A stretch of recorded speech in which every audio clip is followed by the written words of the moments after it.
Santo Basilius Agung, Bapa dan Pujangga Gereja.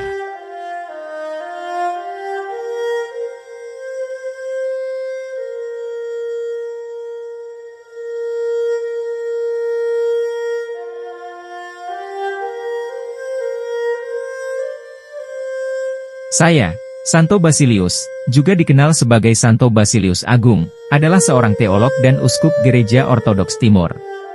Saya lahir pada tahun 329 Masehi di Kaisarea, Kapadokia, sekarang Kayseri, Turki. Saya lahir dalam keluarga aristokrat dan Kristen yang saleh. Saya adalah anak sulung dalam keluarga saya dan memiliki kondisi fisik yang lemah. Seluruh keluarga saya giat dalam bidang kegerejaan. Ayah saya, Basilius Tua, dan ibu saya, Emilia, memiliki pengaruh kuat terhadap iman dan pembentukan karakter saya. Bersama nenek saya yang bernama Makrina Tua, serta saudara-saudari saya Makrina Muda, Gregorius dari Nisa, dan Petrus dari Sebaste, mereka diakui dan dihormati gereja sebagai orang kudus. Saya dididik oleh ayah saya sendiri yang merupakan seorang guru retorika dan juga oleh nenek saya yang bernama Makrina Tua. Pendidikan ini menumbuhkan iman yang kokoh dan murni dalam diri saya. Saya kemudian melanjutkan pendidikan di Konstantinopel dan belajar pada Libanus, seorang guru retorika terkemuka pada saat itu. Setelah itu saya pergi ke Athena untuk mempelajari retorika, matematika, dan filsafat. Saya belajar filsafat pada kelompok sofis, yakni kepada Himerius dan Proairesius. Di Athena, saya menjalin persahabatan dengan Gregorius dari Nazianze, teman sekelas saya. Setelah menamatkan pendidikan saya dengan cemerlang, saya kemudian kembali ke Kaisarea dan menjadi pengajar retorika yaitu ilmu pidato. Dalam waktu singkat, nama saya sudah dikenal luas. Saya bangga atas prestasi dan kemasyhuran nama saya dan senang dengan pujian orang.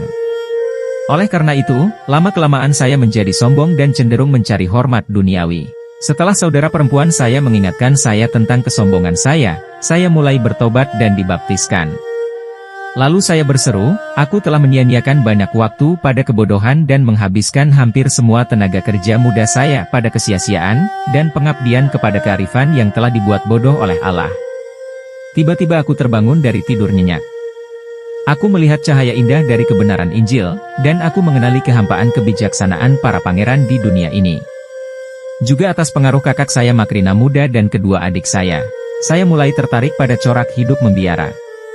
Saya lalu berhenti mengajar dan berangkat ke Mesir, Palestina, Syria dan Mesopotamia untuk mempelajari corak hidup membiara.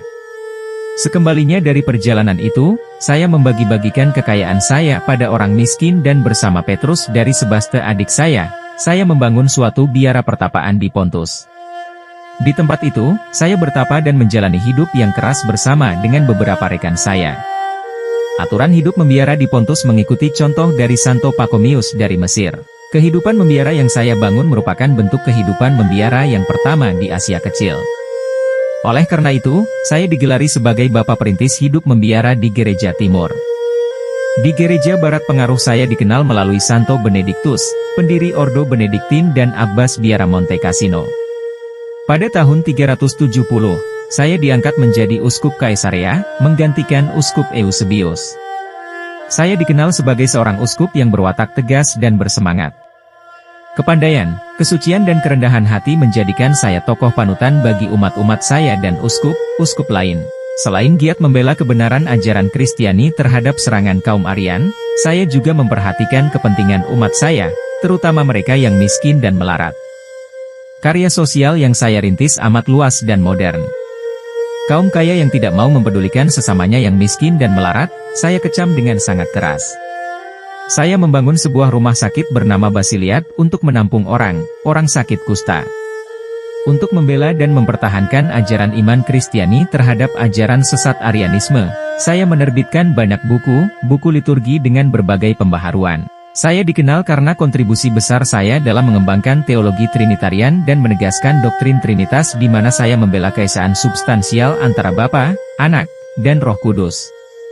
Karya tulis saya, Surat 38, mengenai Roh Kudus memiliki dampak penting dalam penentuan pandangan gereja terhadap Roh Kudus. Karya tulis saya yang lain yang terkenal adalah Hesaemeron, yang membahas penciptaan dunia dalam 6 hari yang memberikan pandangan teologis saya tentang kebesaran Allah sebagai pencipta. Karya tulis saya yang berjudul Aturan Basilius menjadi dasar bagi banyak komunitas monastik dalam aspek spiritual, moral, dan disiplin.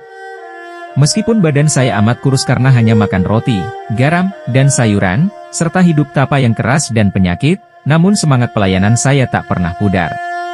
Saya pun tetap ramah dan rendah hati terhadap semua umat saya. Saya meninggal dunia pada tanggal 1 Januari 379 dan meninggalkan warisan kuat dalam bentuk tulisan teologis dan praktik monastik. Saya dihormati sebagai salah satu Bapak Gereja Besar dan penjaga iman Ortodoks Kristen. Saya digelari kudus dan dihormati sebagai pujangga gereja.